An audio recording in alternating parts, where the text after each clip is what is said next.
और वक्त हो चुका है मारो राजस्थान का और मैं हूं आपके साथ श्रुति श्रीवास्तव।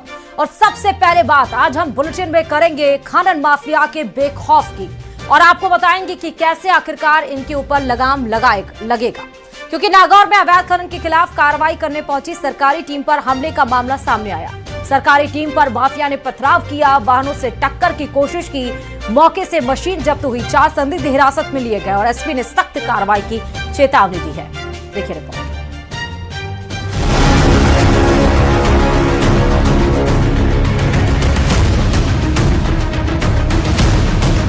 खनन माफिया बेखौफ, कैसे लगेगी रोक? पहले अवैध खननबाजी, फिर पत्थरबाजी।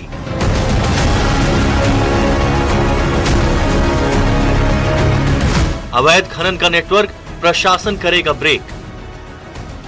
नागौर में खनन माफिया का दुस्साहस अब इस कदर बढ़ गया है कि अब वे सरकारी टीम पर हमला करने से भी परहेज नहीं कर रहे। ये तस्वीरें नागौर के बू नरावता इलाके की है, जहां कानून का पालन करवाने पहुंची टीम पर न सिर्फ पत्थर चलाए गए बल्कि एक बोलेरो कैंपर से सरकारी वाहन को टक्कर मारकर पलटने की कोशिश भी की गई। वीडियो में साफ देखा जा सकता है कि कार्रवाई कर रही टीम पर पत्थरबाजी होती रही और एक बोलेरो सरकारी गाड़ी के पीछे दौड़ती नजर आई। जानकारी के मुताबिक करीब 12 सदस्यीय टीम मौके पर पहुंची थी, जिन्हें देखते ही अवैध खनन कर रहे लोग भाग निकले। तहसीलदार मौके का जायजा लेकर रवाना हुए तो कुछ देर बाद बड़ी संख्या में लोग गाड़ियों के साथ लौटे और खनन क्षेत्र में पड़े पत्थर उठाकर खनिज और पुलिस के जवानों पर हमला कर दिया।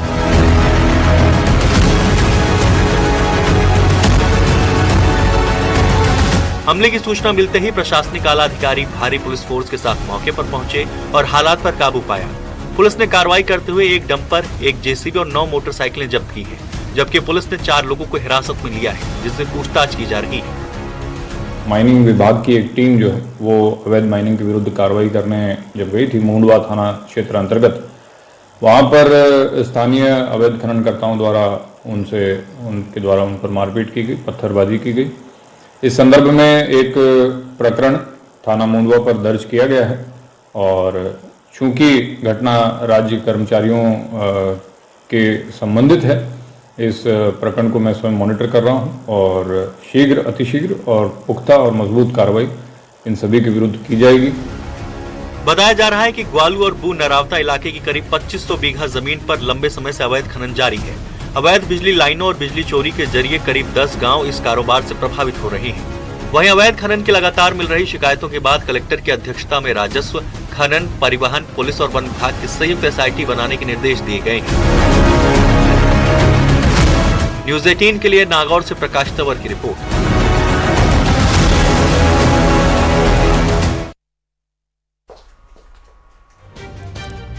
नागौर के रियाबड़ी में मेला मैदान में ग्रामीणों ने अवैध बजरी खनन और परिवहन के विरोध में अनिश्चितकालीन धरना शुरू कर दिया है। ग्रामीण 6 सूत्रीय मांगों को लेकर धरने पर बैठे हैं। धरने को राष्ट्रीय लोकतांत्रिक पार्टी के कार्यकर्ताओं का भी समर्थन मिला है। वहीं जिन्होंने अधिक से अधिक लोगों से धरना स्थल पर पहुंचने की कोशिश की। प्रदर्शनकारियों का आरोप है कि सत्ता में बैठे लोगों के संरक्षण में बड़े पैमाने पर अवैध बजरी खनन और परिवहन हो रहा है, जिससे किसानों और ग्रामीणों को भारी नुकसान उठाना पड़ रहा है। ग्रामीणों ने मांगे नहीं माने जाने तक धरना जारी रखने की चेतावनी दी है।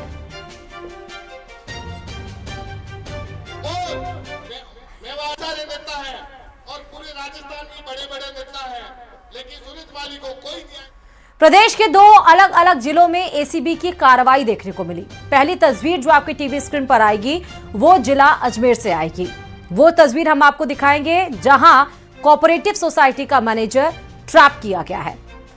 एसीबी ने उसे 30,000 की रिश्वत के साथ रंगे हाथों पकड़ा है। बताया यह गया कि आरोपी ने PMCI योजना के बिल पास करने की एवज में घूस मांगी थी।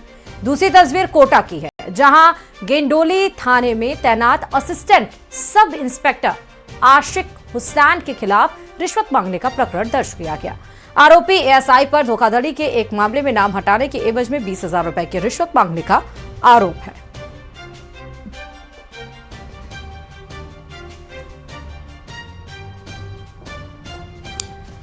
और भले ही देश 21वीं सदी में प्रवेश कर चुका हो, लेकिन आज भी ग्रामीण इलाकों में खाप पंचायतों की मनमानी थमने का नाम नहीं ले रही है।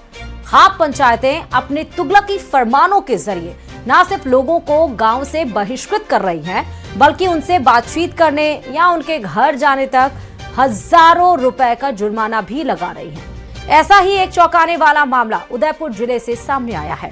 देखिए रिपोर्ट।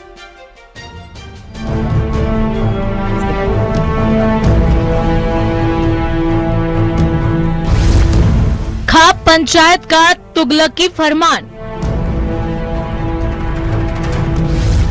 गांव से किया एक परिवार को बहिष्कृत। घर जाने पर जुर्माना, मदद करने पर सजा। ये है रतनलाल प्रजापत, जो इन दिनों बेहद परेशान हैं और इनकी परेशानी की वजह है खाप पंचायत का एक फैसला, जिसने इनका जीना मुहाल कर दिया है। आरोप है कि गांव के कुछ लोगों ने मिलकर रतनलाल प्रजापत को सामाजिक रूप से बहिष्कृत कर दिया है। पंचायत की तरफ से बाकायदा लिखित फरमान जारी किया गया, जिसमें लिखा गया है कि यदि कोई व्यक्ति रतनलाल के घर जाएगा या उसकी दुकान से खरीदारी करेगा तो उस पर 5100 रुपए का जुर्माना और मदद करने पर 11,000 रुपए तक का जुर्माना लगाने की बात है। इस फरमान को कागज पर लिखकर पूरे गांव में बांटा गया है। पूरे गांव में ढोल, एक खेरा देवी का मंदिर है, वहाँ ढोल बजाकर इन्होंने मुझे गांव से बहिष्कार करने के लिए, एक रामदेव जी का मंदिर है, वहाँ पे इकट्ठा हुए थे। वहाँ इकट्ठा होने के बाद ये लिखा पढ़ी कर दी उन्होंने कि जो भी इस दुकान पे जाएगा उसको 5,000 रुपए जुर्माना लगेगा, और कोई मरण मौत वगैरह इसके या कोई काम करने के लिए भी जाएगा तो उसको 11,000 रुपए का जुर्माना कर दिया जाएगा। अभी आपकी क्या स्थिति है? मेरी स्थिति साहब उसके बाद बहुत ज्यादा खराब है। दरअसल ये मामला उदयपुर जिले के ओगना थाना क्षेत्र के वीरपुरा गांव का है, जहां खाप पंचायत ने रतनलाल प्रजापत को सामाजिक रूप से बहिष्कृत किया। आरोप है कि रतनलाल ने गांव की पेयजल पाइपलाइन अपनी निजी जमीन में डलवा दी। पंचायत का दावा है इससे ग्रामीणों को पानी नहीं मिल पाया। रतनलाल पर पंचायत की करीब 200 बीघा चारागाह जमीन पर कब्जा कर निर्माण करने का भी आरोप है। इसी विवाद के चलते खाप पंचायत ने बहिष्कार का फरमान जारी किया। मेरे साथ में वहाँ एक दिनेश जी महात्मा करके उदयपुर के हैं, उनका कोई प्लॉट का लिया हुआ, तो उनके प्लॉट पे मैं कोई बाउंड्री वॉल बना रखा। तो गांव के 4-5 लोगों ने उसको उसा के दो चल आए, उनके साथ 5-25 लोग और आए और बोला काम बंद कर दे। मैंने काम बंद करके शाम को घर आ गया था। बताया जा रहा है कि पूरा मामला 24 दिसंबर का है। पीड़ित रतनलाल ने 26 दिसंबर को ओगना थाने में इसकी लिखित शिकायत दी, लेकिन कोई कार्रवाई नहीं हुई, जिसके बाद उसने जिला कलेक्टर और जिला पुलिस अधीक्षक को ज्ञापन सौंपकर अपनी आपबीती बताई। पीड़ित रतनलाल ने प्रशासन से न्याय की गुहार लगाते हुए बहिष्कार का फरमान जारी करने वालों के खिलाफ सख्त कार्रवाई की मांग की है। उदयपुर से न्यूज़ 18 राजस्थान के लिए कपिल श्री माली की रिपोर्ट।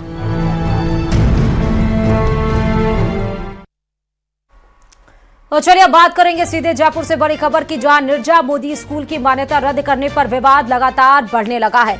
मान्यता रद्द करने के फैसले को लेकर प्रदर्शन देखने को मिल रहा है। स्कूल अभिभावकों द्वारा प्रदर्शन किया जा रहा है। बता दें कि अमारा मौत मामले में सीबीएसई ने आगामी सत्र से मान्यता रद्द करने का आदेश दिया है।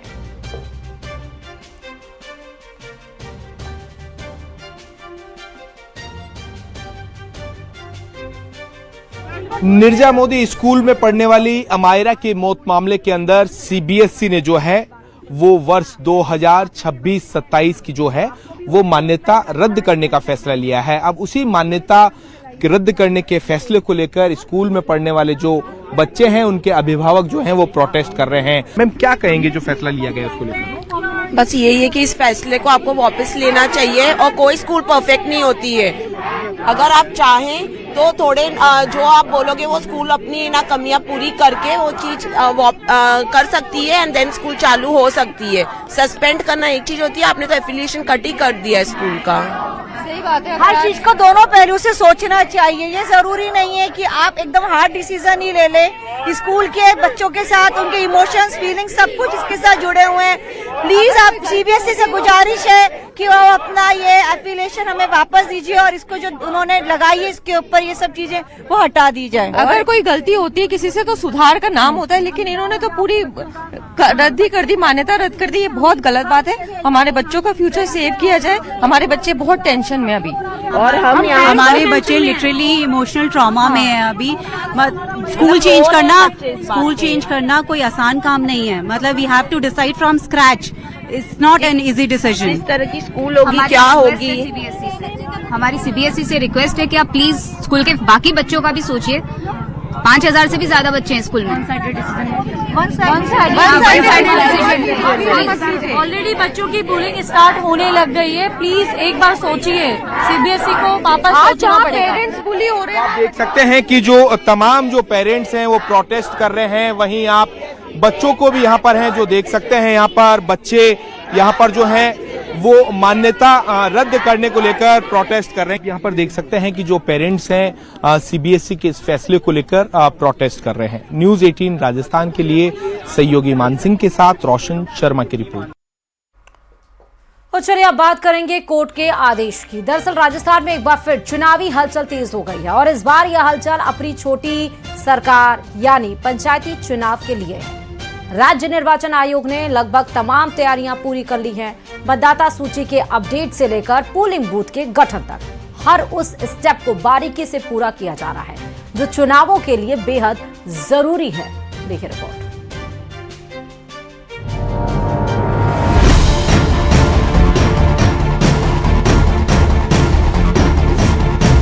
बनेगी छोटी सरकार, निर्वाचन आयोग तैयार। सुप्रीम कोर्ट का आदेश कड़ा, पंचायती दंगल बढ़ा। 15 अप्रैल की डेडलाइन, चुनावी तैयारियां फाइन।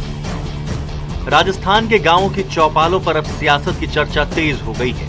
लोकतंत्र की सबसे जमीनी इकाई यानी पंचायती राज चुनाव 2026 का बिगुल बजने ही वाला है। राज्य निर्वाचन आयोग ने अपनी तैयारियों को अंतिम रूप दे दिया है, चाहे वो वोटर लिस्ट का खाका हो या चुनाव चिन्हों का आवंटन। इस बार आयोग के तेवर सख्त हैं और तैयारी फुल प्रूफ।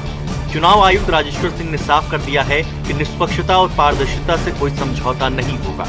जो राज्य निर्वाचन आयोग है उसका जो मुख्य कार्य है वो जो पंचायती राज संस्थाएं और जो नगरीय निकाय उनका चुनाव जो है वो सही तरीके से संपन्न हो, समय पर संपन्न हो और जो संवैधानिक और वैधानिक प्रावधान है उनके अंतर्गत संपन्न हो। तो इसके लिए जो है इस आयोग का गठन किया गया है। तो हम कोशिश करेंगे कि जो राज्य की पंचायती राज संस्थाएं हैं और जो नगरीय निकाय हैं उनके चुनाव जो है वो निष्पक्ष तरीके से, तटस्थ तरीके से, त्रुटिहीन तरीके से और पारदर्शी तरीके से जो है वो संपन्न हो। इस बार की चुनावी बिसात पिछली बार से जुदा है क्योंकि इस बार सिर पर सुप्रीम कोर्ट की 15 अप्रैल वाली डेडलाइन खड़ी है। अदालत का साफ आदेश है कि पंचायत चुनाव समय पर हो, लिहाजा निर्वाचन आयोग किसी भी ढिलाई के मूड में नहीं है। इसके लिए पहले से तय कार्यक्रमों के मुताबिक 29 जनवरी को ड्राफ्ट वोटर लिस्ट जारी होगी। और सीधे आपको हम जयपुर से लाइव तस्वीरें दिखाएंगे जहां प्रदेश बीजेपी की प्रदेश स्तरीय कार्यशाला हो रही है। कॉन्स्टिट्यूशन और सेवा भाव ये संगठन के 7 सूत्र हैं जिसमें सेवा की भावना हम सब में होनी चाहिए। हम सब सेवा के भावना से राजनीति के अंदर हैं। हम सेवक बनकर के काम करें, जन सेवा के लिए अपना जीवन समर्पित करें। हम संतुलन बनाए रखें, आपस में संगठन के अंदर भी संतुलन रहना चाहिए। थोड़ा संयम रखें। आजकल संयम का अभाव देखने को मिलता है। कई लोग पार्किंग में भी विवाद कर लेते हैं और उलझ जाते हैं। कोई थोड़ा संयम नहीं रखते, किसी छोटे छोटे विषय पर उलझ जाते हैं और बहुत बड़े अपराध कर देते हैं। इसके लिए संयम, जनता में संयम, जनता को ये सीख दें, इस प्रकार की जागृति दें, ये प्रयास हमारा रहता है। हम समन्वय स्थापित करें, सकारात्मकता होनी चाहिए, पॉजिटिविटी होनी चाहिए। देश का विकास किस प्रकार से हो सकता है, राजस्थान का विकास किस प्रकार से हम कर सकते हैं, इसमें पॉजिटिविटी यानी नेगेटिविटी नहीं पनपे, पॉजिटिविटी पनपनी चाहिए। संवेदना होनी चाहिए। हम कहीं भी रास्ते में भी कोई दुर्घटना भी देख लें तो केवल वीडियोग्राफी करना ठीक नहीं है। तत्काल संबंधित सक्षम अधिकारी तक वो बात पहुंचाएं ताकि उसको सुविधा, कोई भी चिकित्सकीय सुविधा मिल सके या और भी किसी भी प्रकार की कोई ऐसी अप्रिय नहीं होने पाए, संवेदना हम रखें, ये संदेश देने का काम किया। कहीं भी कटुता आ जाए, किसी भी विषय पर तकरार हो जाए तो संवाद नहीं तोड़ना चाहिए, आपस में बैठ करके संवाद जरूर करें। राष्ट्रवाद और राष्ट्रीय एकात्मता होना चाहिए। लोकतंत्र के हम हामी हैं, लोकतंत्र के प्रशंसक हैं, तो लोकतंत्र को जिंदा रखने के लिए और हम जो कुछ भी अपने जीवन में काम करें, राजनीतिक काम करें, तो लोकतंत्र के हितों की रक्षा करना ये हमारा कर्तव्य है। आर्थिक विषय पर, सामाजिक विषय पर भी चर्चा हुई। गांधीवादी दृष्टिकोण अपनाना है जिससे समाज की स्थापना हो सके। सकारात्मकता, पंथ निरपेक्षता अर्थात सर्वधर्म समभाव का भाव, सर्वे भवन्तु सुखिनः का भाव, ये हम में हो, इस प्रकार का ये संदेश देने का काम किया। हमारी राजनीति मूल्यों के आधार पर, मूल्य यानी आदर्श के आधार पर राजनीति होनी चाहिए। ये सब बातें जो हमारे अपनी विरासत पर गर्व करना चाहिए। हमारे पूर्वज, हमारा इतिहास, हमारे आराध्य या हमारे इस देश के मान बिंदु, उनका सम्मान हमें करना है। ये विषय हमें विशेष रूप से ध्यान रखना चाहिए। कई गुलामी के अंश हैं, उनको हमें भुलाना चाहिए। अब गुलामी को याद करने की जरूरत नहीं है। अब देश स्वतंत्र हो गया और स्वतंत्रता के और इतने वर्ष भी गुजर गए, तो अब हमें गुलामी की मानसिकता को त्यागना चाहिए। उनके जो अस्तित्व कहीं भी है तो उनको भी अब मिटाने की जरूरत है। दिमाग में से गुलामी की भावना को निकालने की जरूरत है। एकता और एकजुटता मस्ट है। नागरिकों में कर्तव्य का भाव, ये हम पैदा करने का काम करें। विकसित भारत का लक्ष्य जो 2047 में हमारा देश विकसित बने, आदरणीय नरेंद्र मोदी जी ने जो हमें आह्वान किया है कि 2047 तक भारत विकसित भारत बनेगा, तो उसी भावना को लेकर के हम सब काम करें। यही संदेश देने का ये कार्यशाला थी, कोई राजनीति करने की बात नहीं थी। ये हम सब कार्यकर्ताओं को कार्यशाला में इस प्रकार का पाठ पढ़ाया गया और आप सबने भी और धैर्य रखा, इसके लिए मैं आपका भी बहुत बहुत अभिनंदन, बहुत बहुत धन्यवाद। मुख्यमंत्री ने भी कहा कि कार्यकर्ता की उपेक्षा हरगिज बर्दाश्त नहीं की जाएगी, कार्यकर्ता ही पार्टी का प्राण है। बात सही है, कार्यकर्ता पार्टी का प्राण है, कार्यकर्ताओं से संगठन बनता है, तो उपेक्षा नहीं हो, ये तो हम सब भी ठीक समझते हैं और सबने भी यही बात सोची है। आपके एक पूर्व विधायक ने आज जो बयान दिया है ज्ञानदेव आहूजा जी ने कि वसुंधरा राजे जी बेईमान है, मेरा टिकट काटा है उन्होंने। भाई एक बात सुनो, अब पूर्व विधायक अब जो हमारी पार्टी में नहीं है, उनका जवाब मैं कैसे दे सकता हूँ? हमने उनको नोटिस दिया है। नोटिस क्या दिया है? हमने उनका निलंबन किया है।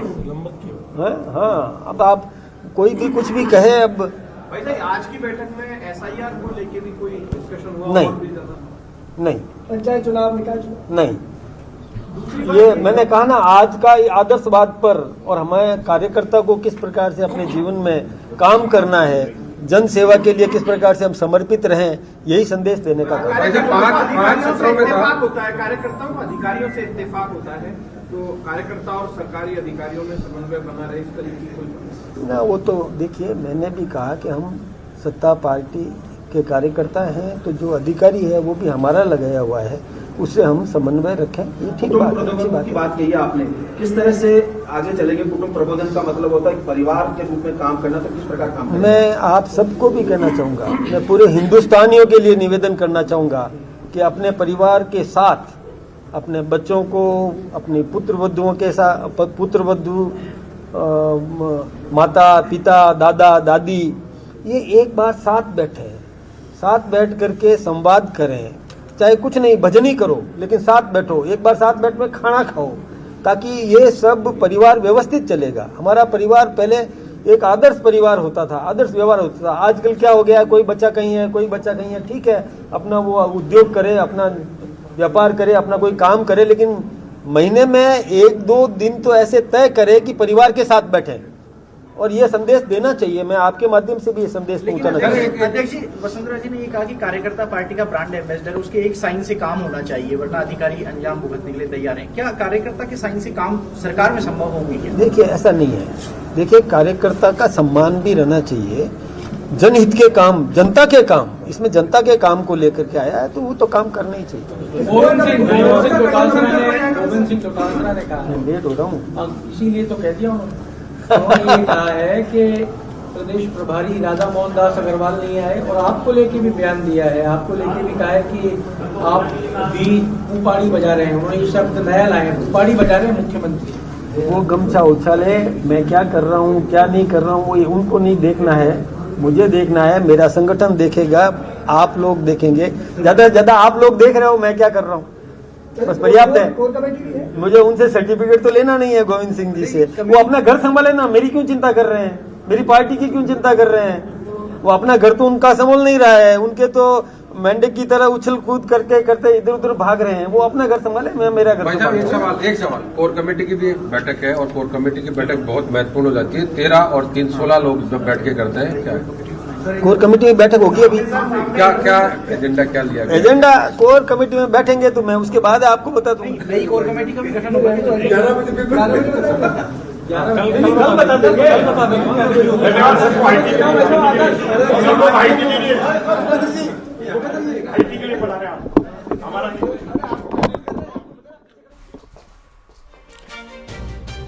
तो कॉन्स्टिट्यूशनल क्लब में जो कार्यशाला हो रही थी उसको लेकर ही प्रेस ब्रीफिंग कर रहे थे प्रदेशाध्यक्ष मदन राठौर।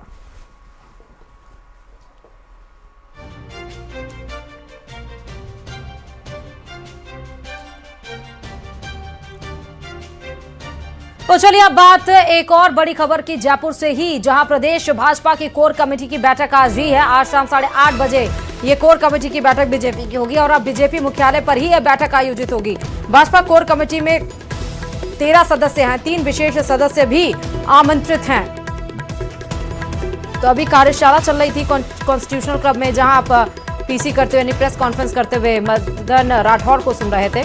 और उसके बाद 8:30 बजे समय बताया जा रहा है जब बीजेपी की कोर कमेटी की बैठक है। बीजेपी मुख्यालय पर ही ये कोर कमेटी की बैठक है। कोर कमेटी में 13 सदस्य हैं और साथ ही साथ 3 विशेष सदस्य भी इसमें बैठक में आमंत्रित हैं।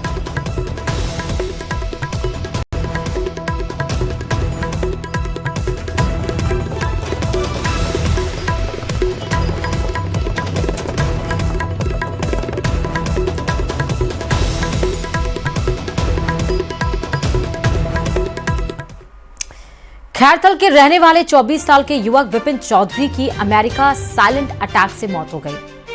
विपिन के गांव जाट बहरोड़ घर में मातम पसरा है। 98 साल की उसकी बूढ़ी दादी सरकार से बस एक ही गुहार लगा रही है कि पोते का शव जल्द से जल्द वतन वापस लाया जाए। देखिए रिपोर्ट।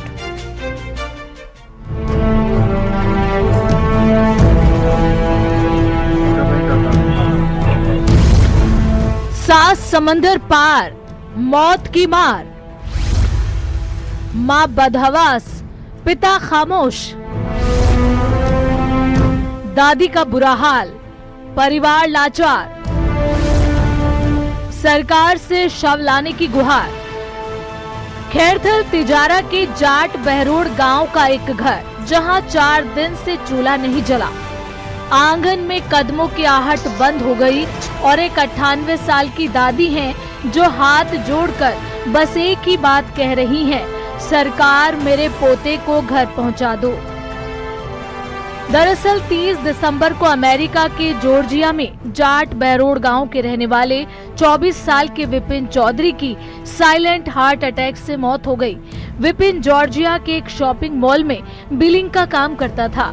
मौत से कुछ घंटे पहले उसने वीडियो कॉल पर अपने माता पिता से बात की, खाना खाकर सोया, लेकिन सुबह जब नहीं उठा तो दोस्त उसे आनन फानन में अस्पताल लेकर पहुंचा, जहां डॉक्टरों ने मृत घोषित कर दिया। 4 दिन बीत चुके हैं, लेकिन अब तक न तो पोस्टमार्टम हो सका है और न ही शव भारत पहुंच पाया है। शव फिलहाल जॉर्जिया के पुलिस स्टेशन में रखा हुआ है। इधर गांव में विपिन की 98 साल की दादी सो नहीं पा रही हैं, हर वक्त पोते को याद कर रही हैं। वहीं मां बेसुध है और पिता खामोश है।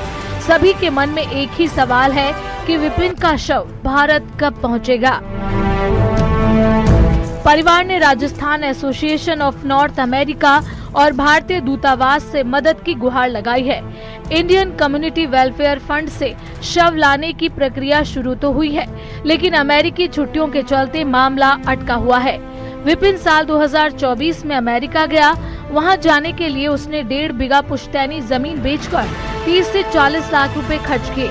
उसका सपना था कि 2-3 साल मेहनत कर वो घर की तकदीर बदलेगा, लेकिन किस्मत ने घर लौटने का मौका ही नहीं दिया।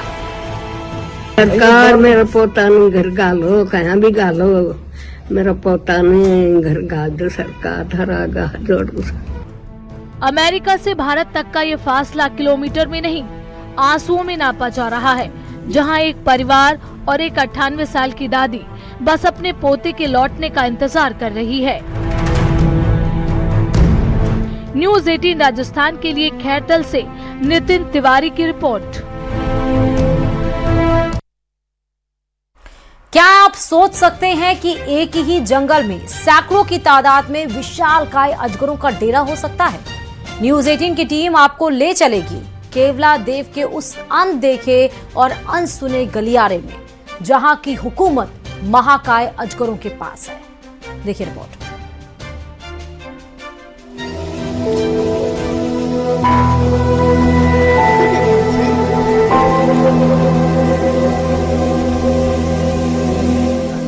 केवला देव में अजगरों की हुकूमत।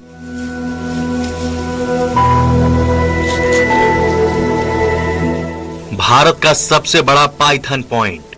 पाइथन का सबसे बड़ा पॉइंट है और कई रिसर्च के अनुसार अजगरों के साम्राज्य में न्यूज़ 18।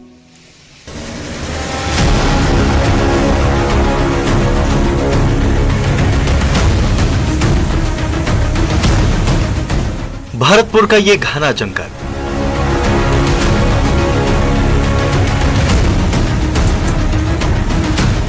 जिसे दुनिया अब तक सिर्फ चहचहाते परिंदों का स्वर्ग मानती थी, वहां की जमीन के नीचे एक खौफनाक और रोमांचक संसार बसता है। केवला देव नेशनल पार्क के शांत पानी और घनी झाड़ियों के बीच छिपा है भारत का सबसे बड़ा पाइथन पॉइंट। यहां सिर्फ पंछी ही नहीं उड़ान भरते, बल्कि रेंगती है मौत और रोमांच की वो दास्तां जिसे इंडियन रॉक पाइथन कहते हैं। ये जो पाइथन है इंडियन रॉक पाइथन, ये करीब 30 से 40 अंडे भी देता है, लेकिन अभी इसका सन बास्किंग के लिए वो निकल के आ रहा है। 22 फुट तक के होते हैं। अच्छा, हाँ, ये देखा है मेरे पास कुछ देखे 5-6 फुट के भी हैं, अभी कुछ 12-13। एक सबसे ज्यादा पाइथन देखा मैंने 22 फुट तक का। खतरे और रोमांच के बीच न्यूज़ 18 राजस्थान की टीम उस पाइथन पॉइंट तक पहुंची जहां जाना हर किसी के बस की बात नहीं। हमने घने जंगल की झाड़ियों के बीच उस पल को कैमरे में कैद किया जब करीब 15 फीट लंबा और 100 किलो से ज्यादा वजन वाला एक विशाल अजगर बेफिक्र होकर धूप सेक रहा था।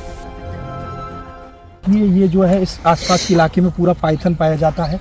ये पाइथन देखिए, एक पाइथन हमको दिखाए, देख तस्वीर दिखाएंगे हम, एक पाइथन हमको दिखाए, लाइव तस्वीर देखिए पाइथन की, और वो पाइथन धूप सेकता हुआ नजर आ रहा है। तस्वीर देखिए, ज़्यादा पास जाएंगे तो पाइथन शोर सुन करके वहाँ से भाग जाएगा, लेकिन कितना बड़ा पाइथन है ये तस्वीर हम आपको दिखा रहे हैं। ये सीधी तस्वीर हम आपको दिखा रहे हैं कि वो पाइथन वहाँ पर नजर आएगा आपको। और ये पाइथन पॉइंट सबसे बड़ा है, ये अटैक करता है पाइथन, इसलिए ज़्यादा पास हम नहीं जाएंगे, क्योंकि ये पाइथन देखिए, लेकिन तस्वीर देखिए ये कितना विशाल का पाइथन यहाँ पर नजर आ रहा है आपको। और ऐसे कई पाइथन उधर दूसरी तरफ भी हमने आपको दिखाए। घने जंगल के बीच ये तस्वीरें केवला देव के उस अनदेखे चेहरे को बयां करती हैं, जिसे देखकर आप दंग रह जाएंगे। चला गया वो इस झाड़ी के अंदर पाइथन अगर मिलता है, उस पाइथन को जो है यहीं पर रेस्क्यू करके ला करके छोड़ा जाता है। और देखिए, एक पाइथन हमको दिखाया, लेकिन शोर जो है वो हम पाइथन जो है शोर देख करके और चला गया। वो इस झाड़ी के अंदर पाइथन था और शोर सुनते ही वो अंदर की तरफ गया है। और जैसे ही नवंबर की सर्दियां शुरू होती हैं और फरवरी की गुनगुनी धूप खिलती है, केवला देव के ये विशालकाय मेहमान अपनी मांद से बाहर निकलने लगते हैं। करीब 200 से ज्यादा अजगरों की यहाँ स्थायी मौजूदगी रिकॉर्ड की गई है, लेकिन कई बार ये तादाद 600 के पार भी पहुंच जाती है। पूरे जिले से रेस्क्यू किए गए अजगरों का ये सुरक्षित ठिकाना अब सैलानियों के लिए रोमांच का सबसे बड़ा केंद्र बन चुका है।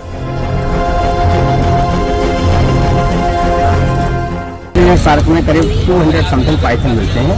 जब तक पर्कोपाइन ग्रो होते हैं, वो पर्कोपाइन के नंबर ज्यादा है तो पाइथन के भी नंबर काफी है। इस साल काफी पाइथन दिख रहे हैं। यहाँ मिलने वाले अजगरों का आकार देखकर अच्छों के पसीने छूट जाएं। नेचर गाइड्स की माने तो यहाँ 5 फीट के नन्हे अजगरों से लेकर 22 फीट लंबे पाइथन तक देखे गए हैं। पिछले साल ही 22 फीट लंबे अजगर ने यहाँ एक नया रिकॉर्ड बनाया था। सैलानी इन इंडियन रॉक पाइथन्स की एक झलक पाने के लिए घंटों इंतजार करते हैं।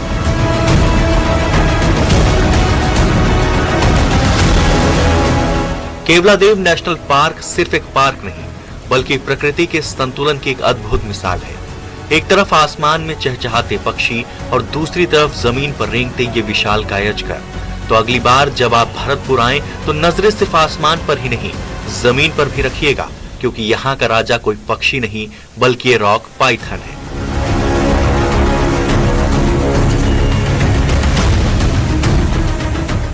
भरतपुर से दीपक पुरी के साथ ब्यूरो रिपोर्ट, न्यूज़ 18।